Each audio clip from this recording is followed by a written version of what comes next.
नमस्कार मित्रांनो, शिक्षण विभागाची आणखी एक महत्त्वाची अपडेट, महत्त्वाची माहिती आपण या व्हिडिओच्या माध्यमातून जाणून घेणार आहोत. तर थंबनेल आपण बघितलेलं आहे, आपल्या लक्षात आलेलं असेल शालार्थ पगार बिल. मित्रांनो, शालार्थ पगार बिलाचा दर महिन्यामध्ये आपण आपल्या चॅनलवर व्हिडिओ घेऊन येत असतो आणि त्यामध्ये आपण शालार्थ पगार बिल कशा पद्धतीने मोबाईलच्या सहाय्याने अगदी सहजपणे जनरेट करायचं, कोणकोणते बदल असतात याची संपूर्ण सविस्तर माहिती जाणून घेतो. तर मित्रांनो, शालार्थ पगार बिल माहे मार्च 2026 अगदी सहजपणे आपल्या मोबाईलवरून कसं तयार करायचं, कोणकोणते बदल असणार आहे, कोणत्या टॅब आपल्याला काढायचे आहे, तर डीए व एचआरए ची थकबाकी सुद्धा असणार आहे काही जिल्ह्यामध्ये. तर याची संपूर्ण सविस्तर माहिती, पेबिल कसं जनरेट करायचं मोबाईलच्या सहाय्याने, याचा लाईव्ह डेमो आपण या व्हिडिओमध्ये जाणून घेणार आहोत. तर नमस्कार, मी राज मेश्राम, मराठीशाळा.com या युट्यूब चॅनलवर पुन्हा एकदा आपलं सहर्ष स्वागत आहे. मित्रांनो, शालार्थ पगार बिल माहे मार्च 2026 ची अत्यंत महत्त्वाची अपडेट, महत्त्वाची माहिती. डीए व एचआरए थकबाकी असणार आहे या पगार बिलामध्ये आणि काही टॅब जे आहे ते आपल्याला काढून घ्यायचे आहे. तर संपूर्ण सविस्तर माहिती लाईव्ह डेमो सहित जाणून घेण्यासाठी व्हिडिओला स्किप न करता पूर्ण बघा. चॅनलवर जर नवीन असेल तर चॅनलला सबस्क्राईब करायला विसरू नका आणि व्हिडिओ जर आवडला तर व्हिडिओला लाईक व शेअर करा. चला तर मग सुरू करूया.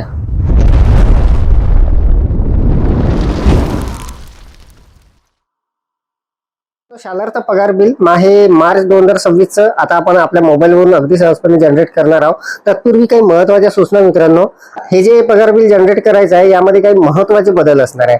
तर मित्रांनो, मागच्या महिन्यामध्ये म्हणजे माहे फेब्रुवारी 2026 च्या बिलामध्ये आपल्याला अपघात विमा जो आहे तो ऍड करायचा होता. त्याची टॅब आपण लावून घेतलेली होती आणि तो वर्षातून एकदाच करायचा असतो फेब्रुवारी महिन्यात. त्यामुळे आपल्याला ती टॅब काढायची आहे. सगळ्यात महत्त्वाचं म्हणजे दुसरी गोष्ट मित्रांनो, आपल्याला फेब्रुवारी महिन्यात एंडिंगला शासनाकडून एक परिपत्रक निर्गमित झालेलं होतं. आपला डीए जो होता तो 3% वाढवण्यात आलेला होता. तर त्याचं एरियस 4 महिन्याचं काढायचं होतं. तर काही जिल्ह्यामध्ये बिल रिजेक्ट करून ते काढण्यात आलं, परंतु काही जिल्ह्यामध्ये ते या महिन्यात म्हणजे मार्चच्या महिन्यात काढायचं होतं. तर आमच्याकडे सुद्धा गडचिरोली जिल्ह्यामध्ये मार्च महिन्यातच डीएचा 3% एरियस 4 महिन्याचं आणि जे एचआरएचं एरियस होतं मित्रांनो जुनं, ते सुद्धा 1% काढायचं होतं. तर त्या संदर्भाने मित्रांनो, आपल्याला आपल्या वरिष्ठ स्तरावरून जर एरियस असेल या महिन्यात तर आपल्याला आपल्या वरिष्ठ स्तरावरून एक एक्सेल शीट प्रोव्हाइड करण्यात येणार आहे आणि त्यामध्ये आपली किती रक्कम असणार आहे, 4 महिन्याच्या किती रक्कम असणार आहे आपली, 3% डीए ची एरियसची आणि 1% ची एचआरए ची. तर ती रक्कम आपल्याला तिथे ऍड करून घ्यायची आहे. तर संपूर्ण सविस्तर माहिती आपण जाणून घेऊ. नेमका आपल्याला टॅब वगैरे कशा पद्धतीने लावायचे आहे, कोणत्या टॅब काढायचे आहे याची सविस्तर माहिती मी देणार आहे. सोबतच मित्रांनो, आपल्याला इन्कम टॅक्स वगैरे जर कपात सुरू करायची असेल वर्षभराची रेग्युलर, तर ती सुद्धा आपल्याला इथून बदलवून घ्यावी लागणार आहे. तर बघा, आता मी माझी शाळा इथे लॉग इन करून घेतलेली आहे. सर्वात अगोदर मित्रांनो, आपल्याला या टॅब वगैरे काही लावायचे आहे, आपल्याला एरियसच्या टॅब लावाव्या लागणार आहे आणि अपघात विम्याची जी टॅब आहे मागच्या महिन्यात लावलेली ती काढून घ्यावी लागणार आहे. त्यासाठी आपण सगळ्यात अगोदर जाणार आहोत मित्रांनो वर्क लिस्ट मध्ये. तर बघा, वर्क लिस्ट मध्ये गेल्यानंतर इथे पेरोल मध्ये आपल्याला जायचं आहे. पेरोल मध्ये गेल्यानंतर इथे आपल्याला ही जी टॅब आहे employ eligibility for allowances and deduction या टॅबवर आपल्याला क्लिक करून घ्यायचं आहे. या टॅबवर क्लिक केल्यानंतर मित्रांनो बघा, मित्रांनो मोबाईलवरून आपण हे बिल जनरेट करतो दर महिन्यात जसं करतो त्याच पद्धतीने अगदी सहजपणे. त्यामुळे थोडं स्क्रोल वगैरे करावं लागणार आहे, परंतु अगदी सहजपणे आपल्याला हे बिल जनरेट करता येणार आहे. तर बघा, आमच्याकडे आता तिघा जणांचा स्टॉप आहे, तर तिघांचे नाव अशा पद्धतीने दिसत आहे. तर एकेकाचा टॅब मी इथे लावून घेणार आहे. तर बघा, सुरुवातीच्या पहिल्या नावावर मी क्लिक करून घेतो. इथे आमच्या त्या मॅडमचं नाव आहे. तर इथे बघा मित्रांनो, आपल्याला या ज्या टॅब आपल्याला अशा पद्धतीच्या दिसणार आहे, निळ्या रंगामध्ये या लागलेल्या टॅब आहे. तर यामध्ये आपल्याला अलाउन्सेस या बाजूला, अलाउन्सेस या बाजूला डिडक्शनच्या टॅब आहे.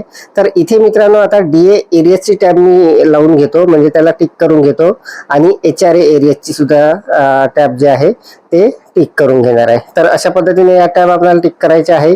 इकडे मित्रांनो आपल्याला सध्या कुठलीही टॅब वगैरे इथे टिक करायची नाही आहे. इन्कम टॅक्स जर आपल्याला कपात करायचा असेल तर ती टॅब आपल्याला लावून घ्यायची आहे किंवा त्यामध्ये बदल करून घ्यायचा आहे. तर ती टॅब सुद्धा मला या मॅडमची लावायची नाही आहे, तर ते मी काढून घेतलेली आहे.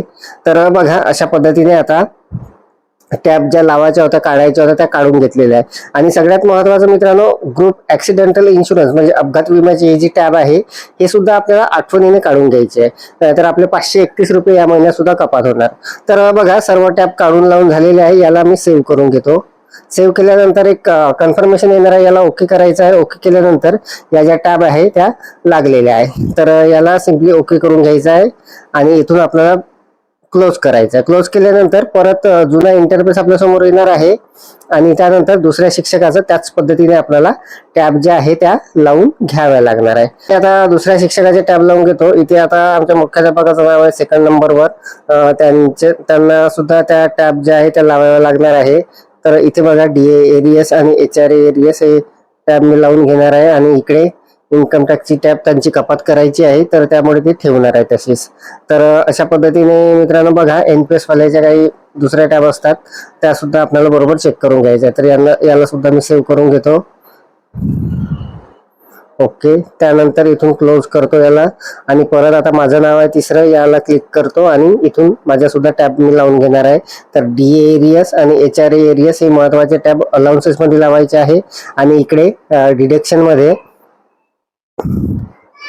इथे इन्कम टॅक्सची टॅब आहे ते मी काढून घेणार आहे, कारण मला इन्कम टॅक्स कपात करायची नाही आहे. तर अशा पद्धतीने बघा टॅब ज्या लावायच्या होत्या लावलेल्या आहे, काढलेल्या आहे. आता याला सेव्ह करून घेतो आणि त्यानंतर याला ओके करून घेतो. ओके केल्यानंतर सेव्ह केल्यानंतर मित्रांनो बघा अशा पद्धतीचा इंटरफेस आला. याला ओके करणार आहोत आपण आणि इथून आता क्लोज करून घेणार आहोत याला. आता मित्रांनो आपला टॅब लावायचं काम झालेलं आहे. परत आपण जाणार आता वर्क लिस्ट मध्ये, तिथून पेरोल मध्ये.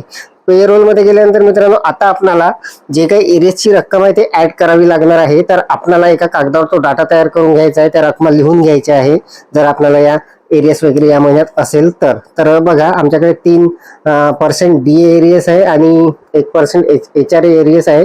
त्याची एक्सेल शीट आलेली आहे आणि त्या रक्कमा मी एका कागदावर लिहून घेतलेल्या आहे. तर त्या रक्कमा ऍड करण्यासाठी मित्रांनो आपल्याला इथे एम्प्लॉय इन्फॉर्मेशन या टॅब मध्ये जावं लागणार आहे. यामध्ये गेल्यानंतर बघा इथे पहिली जे टॅब असणार आहे ते असणार आहे ही पहिली टॅब. यामध्ये आपल्याला जायचं आहे. तर यामध्ये मी क्लिक करून घेतो. यावर क्लिक केल्यानंतर अशा पद्धतीचा इंटरफेस येणार आहे. इथे टाईप ऑफ कंपोनंट जे आहे यावर क्लिक करायचं आहे आणि अलाउन्सेस आहे की डिडक्शन आहे ते इथे सिलेक्ट करून घ्यायचं आहे. तर अलाउन्सेस आहे, तर अलाउन्सेस मी सिलेक्ट करतो. त्यानंतर या बाजूला इथे सिलेक्ट पे आयटम म्हणून आहे, यावर क्लिक करायचं आहे. यावर क्लिक केल्यानंतर बघा मित्रांनो तिकडे आपण टॅब लावून घेतलेल्या होत्या, त्यामुळे इथे DA एरियस HRA एरियस सुद्धा आलेला आहे. तर एक एक आता आपण लावून घेणार. तर मी आता DA एरियस जे आहे त्यावर त्याला टिक करून घेतो आणि याला ओके करून घेतो. ओके केल्यानंतर तिथे DA एरियस आलेला आहे. बिल ग्रुप म्हणून आहे, यावर क्लिक करून आपल्या शाळेचा बिल ग्रुप तिथे सिलेक्ट करून घ्यायचा आहे. तर बघा ZP अपर प्रायमरी स्कूल पालवी मोरांडा हा बिल ग्रुपचं नाव आहे, त्याला मी सिलेक्ट केलेलं आहे. आता मित्रांनो बघा इथे आता आपल्याला जी रक्कम असणार आहे ती रक्कम इथे आता मॅन्युअली आपल्याला टाकून घ्यायची आहे. तर ही रक्कम DA एरियसची आहे 3%ची, ती मी आता तिघांची इथे टाकून घेतो. त्यानंतर याला सेव्ह करून घ्यायचं आहे. तर बघा मी आता ती रक्कम टाकून घेतो. तर मित्रांनो बघा इथे हे जे DA एरियसची रक्कम जी आहे ते टाकायची, ती मी तिघांची टाकून घेतलेली आहे. आणि आता खाली इथे सेव्हचं बटन असणार आहे, सेव्ह आणि क्लोजचं. तर इथे अगोदर आपल्याला सेव्ह करावं लागणार आहे. तर बघा सेव्ह वर मी क्लिक करतो, याला ओके करून घेतो. कन्फर्मेशन आलेलं आहे आणि बघा रेकॉर्ड अपडेटेड सक्सेसफुली म्हणून आलेलं आहे. तर इथून मित्रांनो आता DA एरियस जे आहे 3% ते ऍड करून घेतलेलं आहे, याला ओके करून घेतो. ओके केल्यानंतर मित्रांनो बघा इथेच आपलं आता दुसरं काम सुद्धा असणार आहे. इथे आपण आता DA एरियस ऍड करून घेतला, आता आपल्याला HRA एरियस ऍड करायचा आहे. तर यावर परत मी क्लिक करतो. आता इथे HRA एरियस जे आहे याला टिक करून घेतो. याला टिक केल्यानंतर बघा तशाच पद्धतीचा इंटरफेस इथे आलेला आहे. इथे सुद्धा मॅन्युअली आपल्याला त्या रकमा ज्या असणार आहे एरियसच्या त्या टाकून घ्यायच्या आहे. तर त्या रकमा सुद्धा मी इथे मित्रांनो तिघांच्याही टाकून घेणार आहे. तर बघा इथे न्यू अमाऊंट म्हणून आहे, या रकमेमध्ये आपल्याला त्या रकमा ज्या आहे त्या टाकून घ्याव्या लागणार आहे. तर बघा तिघांच्याही ज्या असणार आहे जे काही रक्कम एरियसची ती मी इथे टाकून घेणार आहे आणि त्यानंतर याला सुद्धा सेव्ह करणार आहे. ते रक्कम टाकण्यासाठी बघा आपल्याला मॅन्युअली हे टाकावं लागणार आहे आणि त्यानंतर याला सेव्ह करायचं आहे. बघा इथे आमच्या तीनही शिक्षकाचे मी 1% जे एरियस आहे HRAचं ते इथे ऍड करून घेतलेलं आहे. आता याला परत आपण आता सेव्ह करून घेणार आहोत. तर बघा सेव्ह वर मी क्लिक करतो. सेव्ह वर क्लिक केल्यानंतर इथे एक कन्फर्मेशन येणार आहे, याला सिम्पली ओके करायचं आहे. ओके केल्यानंतर रेकॉर्ड अपडेटेड सक्सेसफुली असा मेसेज इथे आलेला आहे. तर इथून हे काम झालेलं आहे. इथे मित्रांनो आपण डीए एरिया सुद्धा ऍड करून घेतलेला आहे आणि HRA जे एरियास आहे ते सुद्धा ऍड करून घेतलेलं आहे. आता इथून मी याला क्लोज करून घेणार आहे. क्लोज केल्यानंतर जर पुन्हा काही आपल्याला अपडेट करायची असेल कपाती वगैरे ते करता येणार आहे. जसं इथे आमचे जे मुख्याध्यापक आहे त्यांचा इन्कम टॅक्स सुद्धा इथे ऍड करून घ्यायचा आहे रेग्युलर. तर बघा डिडक्शन वर आता मी क्लिक करून घेणार आहे आणि इथे इन्कम टॅक्स हे जे आहे याला सिलेक्ट करून घेणार आहे. तर बघा याला ओके करून घ्यायचं आहे. आता इन्कम टॅक्स आलेला आहे. इथे बिल ग्रुप सिलेक्ट करायचा आहे शाळेचा आणि त्यानंतर आता इन्कम टॅक्सची जी कपात करायची आहे ते इथून करता येणार आहे. तर बघा यांची कपात मला करायची आहे तर तुम्ही करून घेतो. तर 9,000 रुपये रेग्युलर कपात त्यांची करायची आहे. तर मी ती ऍड केली आणि इथे मित्रांनो सेव्हच्या बटनवर क्लिक करून घेणार आहे. तर इथे मित्रांनो आमच्या शाळेत 3 पैकी एकाच जणांची कपात आम्हाला करायची होती त्यामुळे मी हे बदल करून घेतलेला आहे. याला सिंपली ओके करून घेतो.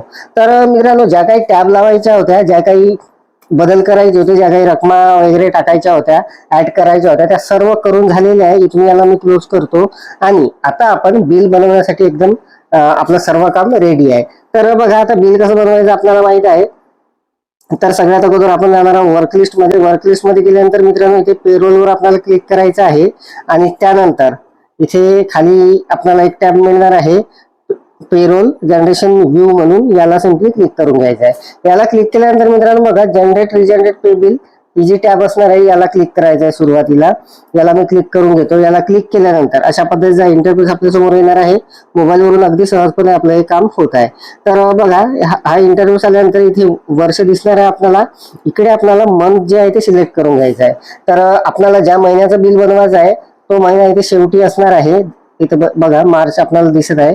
याला मी सिलेक्ट करून घेतो. त्यानंतर इथे आपला बिल नंबर जो आहे म्हणजे बिल ग्रुप तो सिलेक्ट करून घ्यायचा. यावर क्लिक करायचं आहे. आपल्या शाळेचा बिल ग्रुप तिथे दिसणार आहे. तर इथचं आपलं काम झालेलं आहे मित्रांनो. आता खाली आपल्याला ज्या टॅब दिसत आहे 3 जनरेट क्लोज आणि रिसेटचं, तर जनरेट वर आपल्याला क्लिक करून घ्यायचं आहे. तर मित्रांनो काळजीपूर्वक आपल्याला हे बिल बनवायचं आहे. तर बघा जनरेट वर मी क्लिक करतो. जनरेट वर क्लिक केल्यानंतर आता अगदी काही सेकंदामध्ये हे जे बिल आहे हे जनरेट होणार आहे.